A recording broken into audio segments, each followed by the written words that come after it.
Hello aspirants, welcome to UPSC World Current Affairs. Today is 8th March and today's current affairs topics are Montreux Convention, Pradhan Mantri Bhartiya Janaushadhi Pariyojana, e-bill processing system, FIFA, Unified Logistic Interface Platform, Facility for Low Carbon Technology Deployment, Samarth Ramdas, Polyester National Flags, Umbrella Scheme for Relief and Rehabilitation of Migrants and Repatriates, Cluster Bombs and Thermobaric Weapons. Montreux Convention. What is Montreux Convention? Why it is in news? We'll discuss now. Turkey is set to implement the Montreux Convention, which would allow them to limit the movement of Russian warships between Mediterranean Sea and the Black Sea. So Russia can now limit the warships movement between this Black Sea and Mediterranean Sea, as two straits are located in the Turkish region. So about Montreux Convention. According to Montreux Convention is known as Montreux Convention regarding the regime of straits 1936. What are straits? Straits are a small passage between two large bodies. See, we can see a small passage. This can be clearly visible. Dardanelles is a small strait between Sea of Marmara and Aegean Sea. So as it connects two large bodies, this is called a strait. So coming to Montreux Convention, what it states that Turkey has control over these two straits. These two straits, whole control is in the hands of Turkey, and it is signed in the Montreux Palace in the Switzerland. That is why it is called as Montreux Convention. So what is convention? Convention is an agreement between states covering a particular matter. In the event of war, what it states is, in the event of war, the pact gives Turkey the right to regulate and to block. What? To regulate the transit of naval warships. It can regulate what warships can travel through these straits, and it can also block these straits for the warships belonging to the countries involved in the war.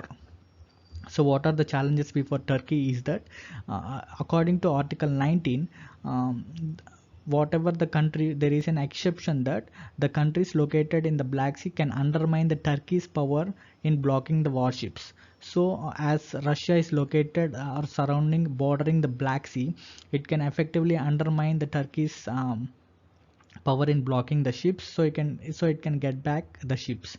So about we'll discuss about Bosphorus and Dardanelles Straits. So these are also called as Turkish Straits or Black Sea Straits. These connects Black Sea and Aegean Sea. It is in the Mediterranean Sea through a Sea of Marmara. We can see Bosphorus is between Black Sea and Sea of Marmara, and Dardanelles Sea is between Aegean Sea and Sea of Marmara. These two will be connected by these two straits through Sea of Marmara. This is the only way for Black Sea ports to reach the Mediterranean Sea and go beyond further.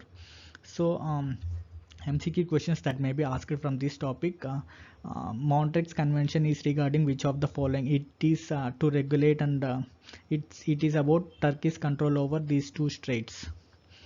So it is convented in which country? So it is signed in which country? It is signed in Switzerland. These two are important, and they may ask this also. They may ask a condition or exception, and they'll ask about Bosphorus and Dardanelles Straits are located in which country, or it connects which seas.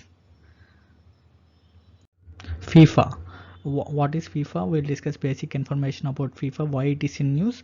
Recently, FIFA and UEFA decided to indefinitely suspend all Russian teams, whether national representative teams or club teams, from participation in all competitions run by these two football bodies. So we'll discuss what is FIFA. It is very important. FIFA's full form is Fédération Internationale de Football Association. This is in French. This is the highest global governing body of football. Um, to to differentiate it from American football, it is also called as soccer. Its headquarters is located in Zurich, Switzerland. It is also international governing body for futsal and beach soccer. It is not only governing body for football, it is also governing body for futsal and beach soccer. So what is futsal? It is a kind of mini football played indoors on a hard court between two teams of five players each. It is, and beach soccer is played in beach on there are five players in each side. So it is responsible for organizing and promoting football's major international tournaments, that is Football World Cup that started in the year 1930, Women's World Cup that started in 1991. So it totally has membership of 211 national football associations around the world. FIFA supports financially and logistically through various programs to these member countries, member associations. So what is FIFA Congress? FIFA Congress is a legislative body of FIFA, and each of 211 members of organization has a vote. This Congress decides on what it should do and what it should not do, and this Congress ordinarily meets annually. So MCQ questions that may be asked is FIFA is an international governing body for which of the following sports? They'll give options: football, futsal, beach soccer, or all of the above. It will be all of the above. They may also give it is the international governing body for only football. It is wrong. It is also for futsal and beach organization, I mean beach soccer. Yeah, there are how many members in the National Football Association for FIFA? It is 211.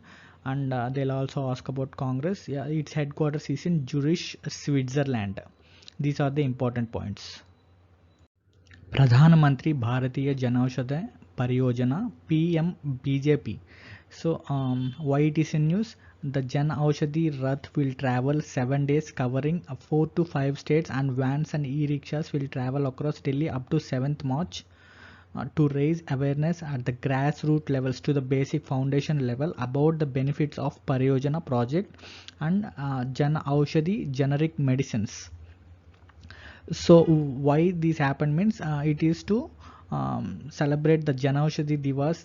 This happened. This is the Janaushadhi week, which was recently ended. It was from 1st March to 7th March 2022 to spread awareness about PMBJP. So what is its main aim is to make quality generic medications available to all at affordable prices. We'll discuss what is generic medications in a moment.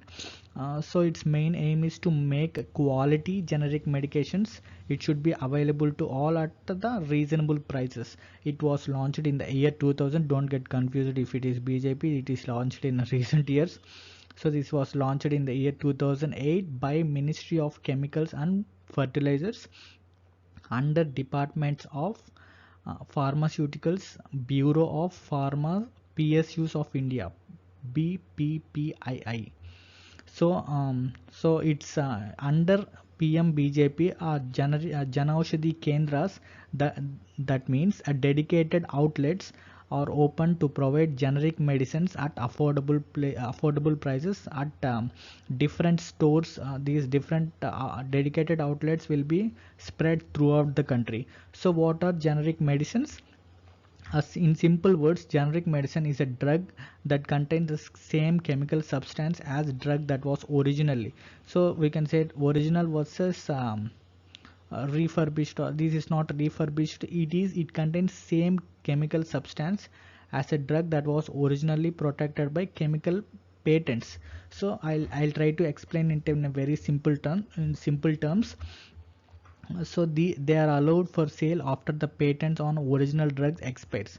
So take an example like take a major laboratory company like Dr. Reddy's or Apollo.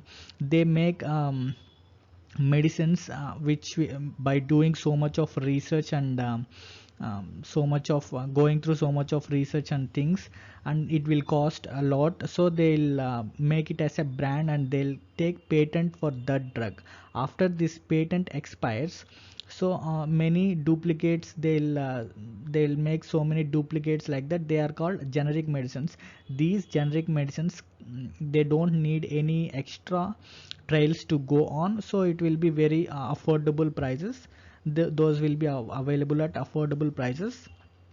So this is the same chemical substances, the patent as it's expired, so it will be available at cheaper price. It contains same chemical substance, there is no changing.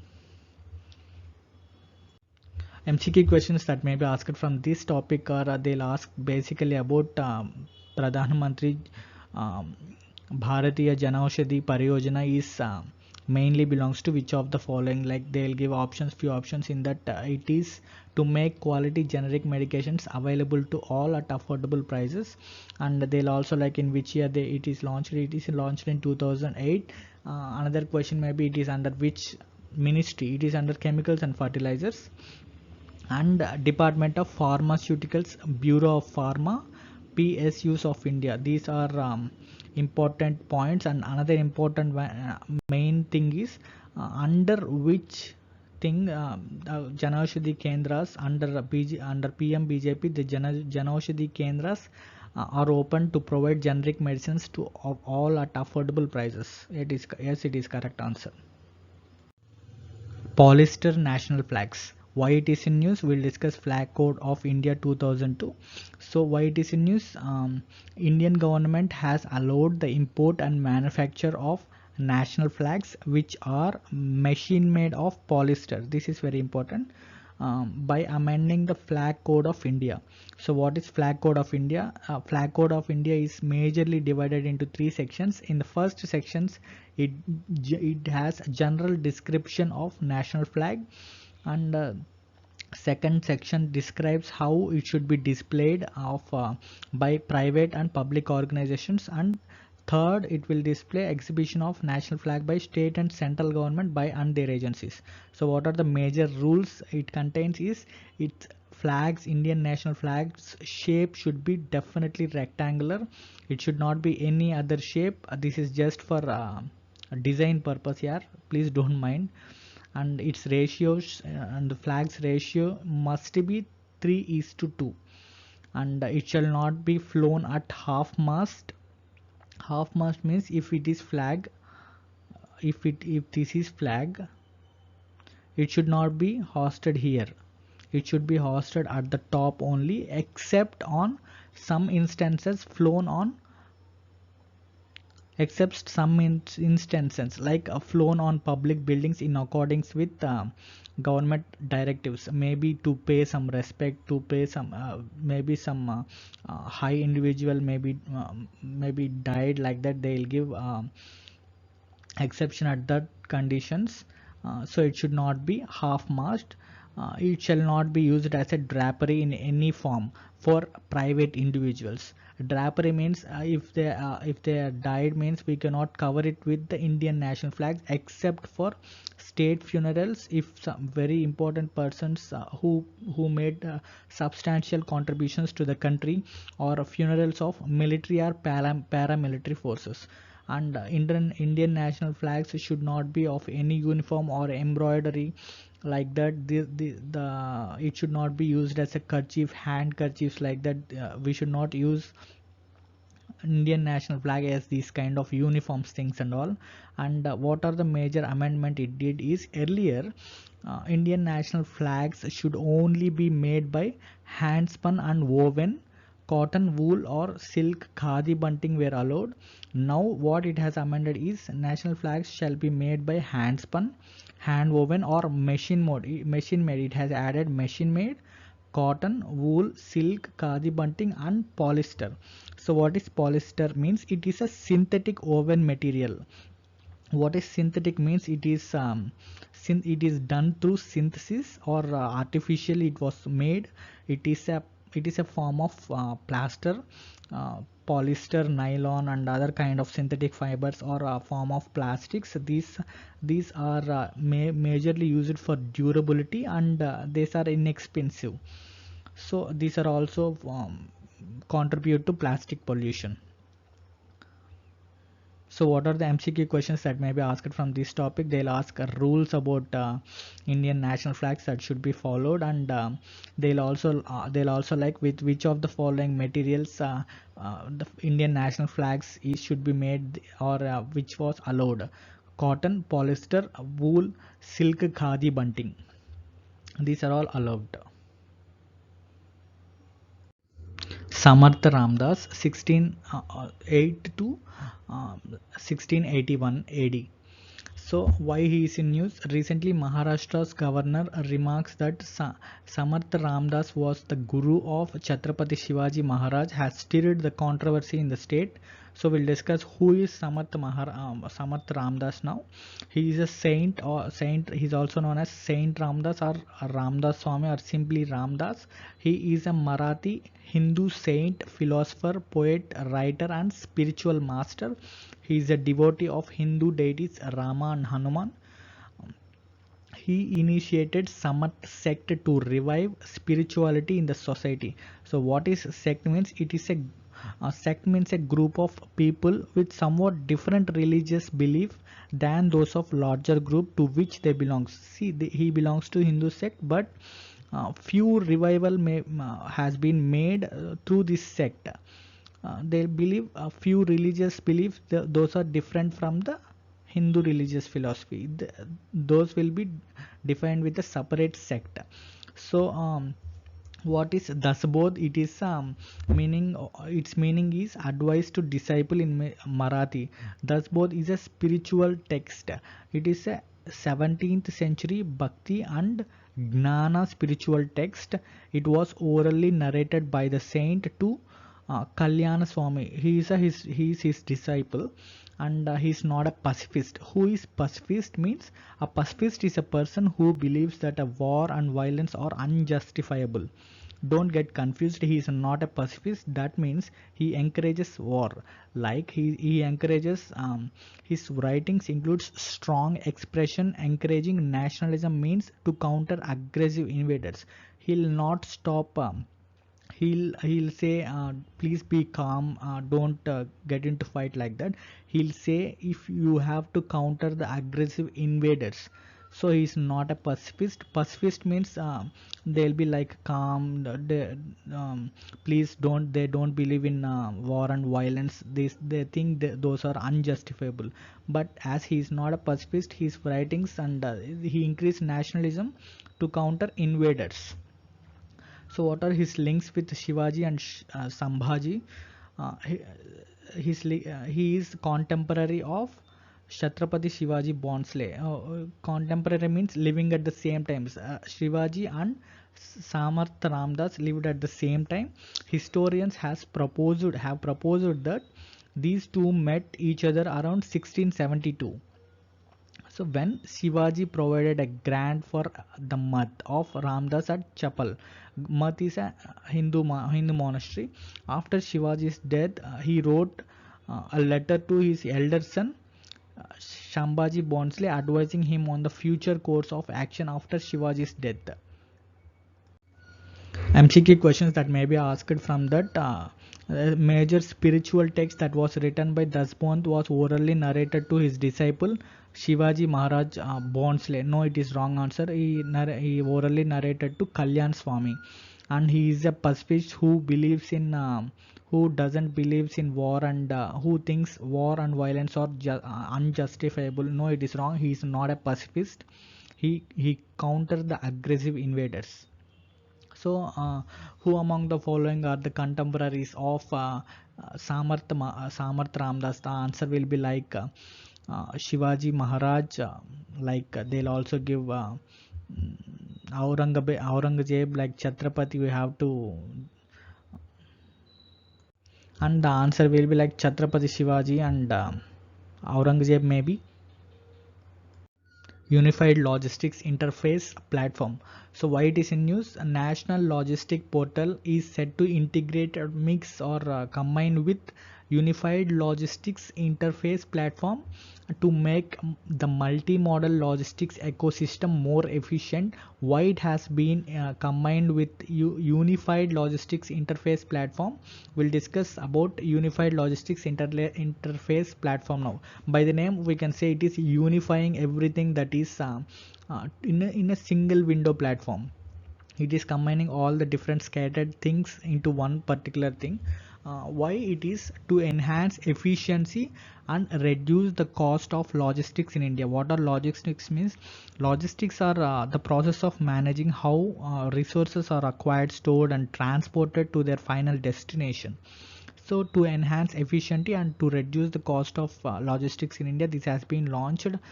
um, so how it enhances efficiency and reduces cost of logistics means by creating a transparent single window platform that can provide real-time information to all stakeholders. We'll discuss about this more. So it will create a national single window logistic portal which will help in reducing the logistics cost. Currently logistics cost exceeds 13 to 14% of the GDP.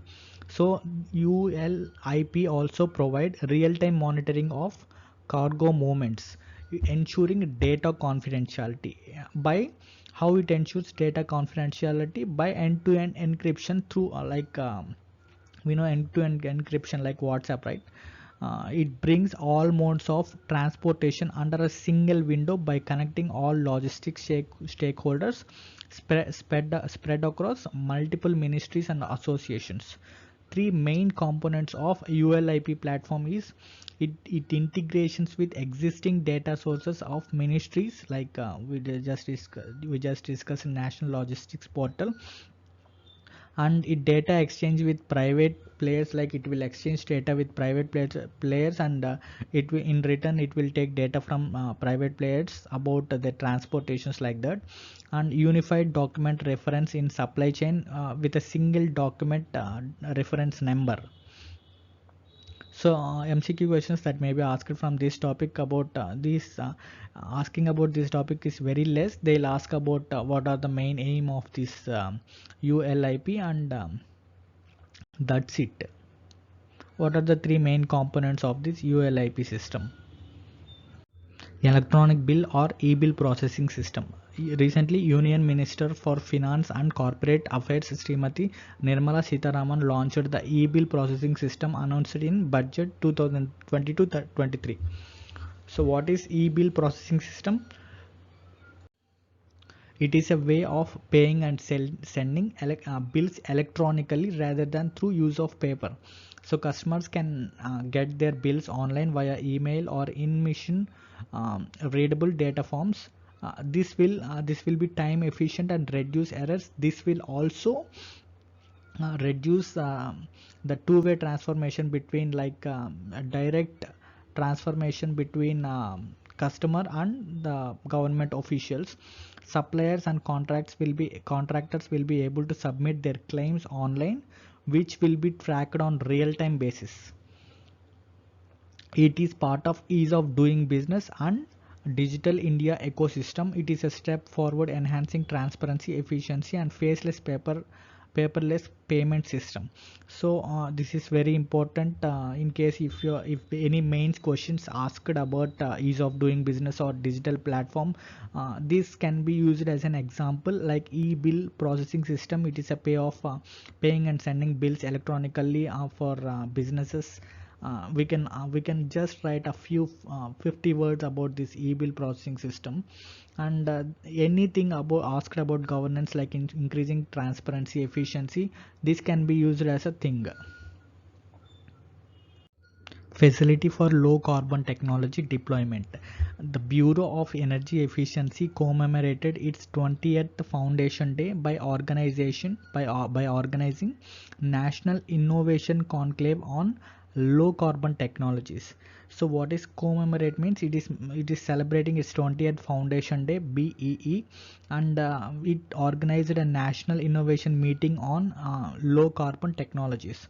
So we'll discuss what is facility for low carbon technology deployment. Its main objective is to identify innovative energy efficiency and low carbon technologies that address existing technology gaps in the Indian industrial and commercial sectors. This project was launched in the year 2016. It was being financed by the Global Environment Facility, and it is being implemented by United Nations Industrial Development Organization in collaboration with the Bureau of Energy Efficiency. So the question may be asked like the basic questions, like they'll ask about objective of FLCTD. It's to identify innovative energy efficiency and low carbon technologies, and in which year this has been launched, and it was financed by which of the following organizations.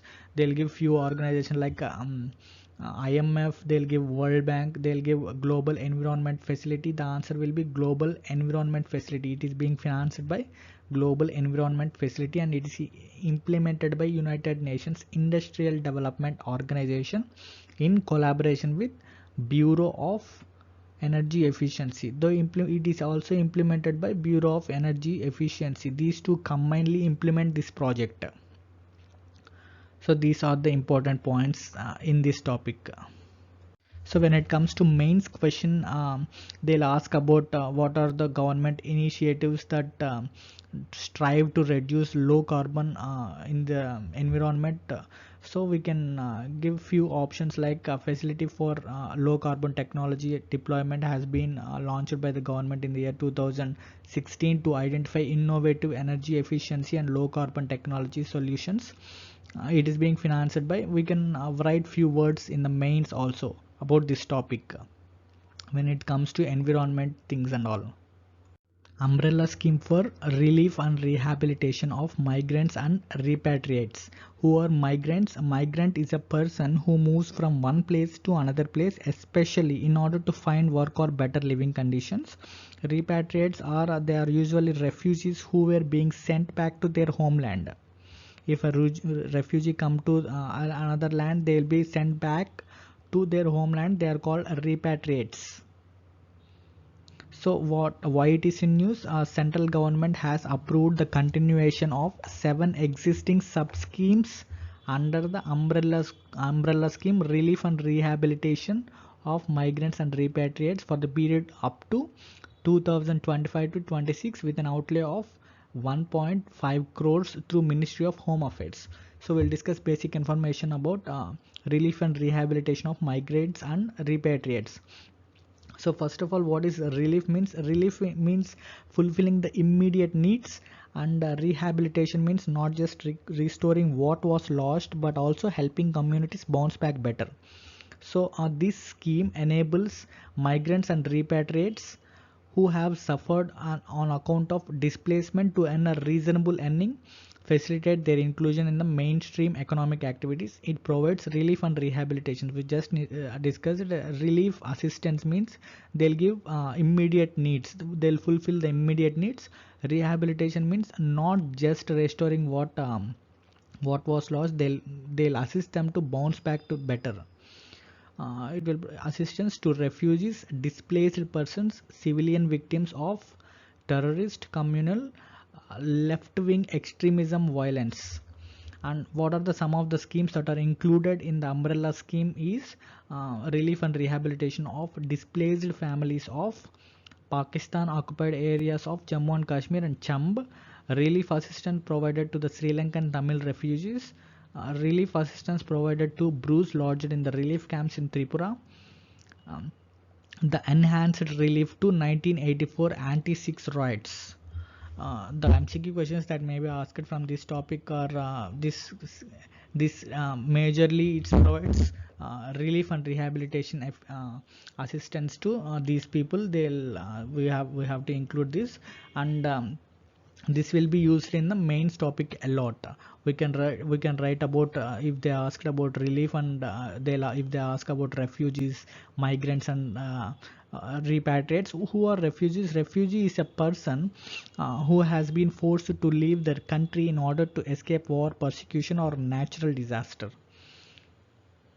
So they may ask like what are the some of the schemes that included in this scheme. We can see these kind of options will be in the option, and this can be information can be used in the mains answers as well.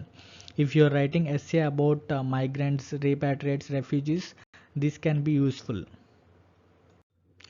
Cluster bombs and thermobaric weapons. Why it is in news? Human rights group Amnesty International has accused Russia of using cluster bombs and vacuum bombs in the ongoing war. So we'll discuss what are cluster bombs, cluster munitions, and thermobaric weapons. First, cluster munitions. Munitions are nothing but military weapons or ammunition, we can call it. These are non-precision weapons. What are non-precision weapons and precision weapons are? The precision weapons are the guided munitions intend to precisely hit a specific target to minimize collateral damage. That means these are precision weapons are targeted perfectly and it is guided one to precisely hit the target. As this is non-precision, this is not guided and it is not its purpose is not to hit the specific target, rather it is designed to injure or kill human beings indiscriminately over large area and destroy vehicles and infrastructure. It can be dropped from an aircraft or launched in a projectile like this. It scatters many bomblets as it travels. What is bomblets means? Bomblets means a small bomb. As it is traveling, it is scattering many bomblets as it is traveling. Many of these bomblets do not explode but lie on the ground. If it is falls in the ground, few bomblets may not explode immediately, but they lie in the ground like that. They may be explode at any time, even after the ceasefire. So in this diagram, it is perfectly explained that cluster munition is targeted. It is not targeted. It is dropped from this projectile to a large area, and through it is traveling, it is scattering different bomblets. This is cluster munitions. What is agreement on cluster munitions? There is a convention on cluster munitions that it should not be used. Like countries that have ratified these convention are prohibited from using the cluster bombs. There are 110 state parties that have ratified these cluster munitions. These countries cannot use cluster bombs. So what are the countries that not signed this munitions are Russia, Ukraine, India. India have a cluster bombs in the form of these aircrafts projectiles. India have these things. Even Ukraine has cluster munitions. It haven't signed this convention. So next topic is thermobaric weapons. So what is thermobaric weapons? They use oxygen from the air for a large high temperature blast. These are also called as aerosol bombs, fuel air explosive, or vacuum bombs. I'll try. These are two stages. When they hit the target, first explosion splits open the fuel container of the bomb, releasing the fuel cloud and metal particles which spreads across large area. Then a second explosion then occurs, igniting the aerosol cloud into giant ball of fire and sending out the intense blast waves. I'll try to explain it in a simple ways. See, a projectile is targeted. It is a bomb is fired from this area, this projectile. A thermobaric missile is fired towards the enemy. It explodes, scattering the thin, highly explosive mist. First of all, it targets a air area. A mist is formed. It explodes, scattering a thin, highly explosive mist. What is mist? As it is targeting the place, a cloud of tiny water droplets or fuels suspended in the atmosphere or at surface that limits the visibility. As these clouds appears, we cannot see anything. Like then as this cloud is formed of which spread as this cloud is formed of aerosol cloud. Aerosol means a liquid of any gas or something like fuel like that. As this aerosol cloud ignites, a giant ball of fire sending out blast waves then forms as a second wave. A secondary explosion then ignites their spreading cloud of oxygen and chemicals generating heat and blast waves that can penetrate buildings and shelters. This is highly explosive. So these thermobaric weapons are not prohibited by any international law or agreement, but this cannot be used on a civilian buildings like that. This can be dropped from an aircraft or launched in a projectile. MCQ questions may be asked from this topic a lot, like cluster bomb is a non-munition. Which of the parties that doesn't ratified cluster munitions? India, Russia, and Ukraine are the major which we relate to are not signatories, and they'll describe this situation and which of the following perfectly suits means it is cluster munition or thermobaric munitions. And another one is thermobaric munitions are not prohibited by any international law. Like yes, it is not prohibited by any international law. Then how it occurs, like that they'll ask questions. Question of the day: Montreux Convention is an international agreement governing which of the following straits? Bab el Mandeb, Bosporus and Dardanelles Strait, Gibraltar, Malacca Strait. Please write your answers in the comment section. We have discussed this in the starting of the video. Please, if you remember, even if you don't know, please try to attempt it. It will be very helpful. It will be very helpful for you. Even you can remember that topic very effectively if you write it in the comment section yourself. It will also help us boost this video. It will reach more people, so please help us by commenting this answer below. Thank you for watching, guys. If you like the video, please press the thumbs up button. If you have any suggestions, please write it in the comment section. I'll try to improve myself.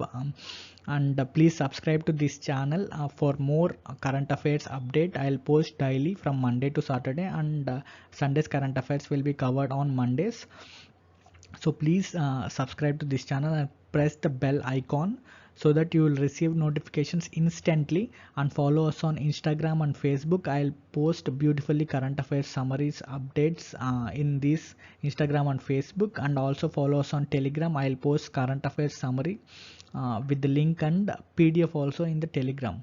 So to download this PDF below, to download the PDF, please click the link in the description of this video, and I have given the links of these social media accounts also in the description below. Please click those links and follow us on social media. And if you want to download this PDF, please download this PDF, and this will be very handy if you are making quick revisions. Please if you are writing your own notes, that will be well and good. Please write it yourself, and it will be very good for revision. And please share it with these fellow aspirants, and help us reach more people. And thank you for watching, guys. We'll see you tomorrow.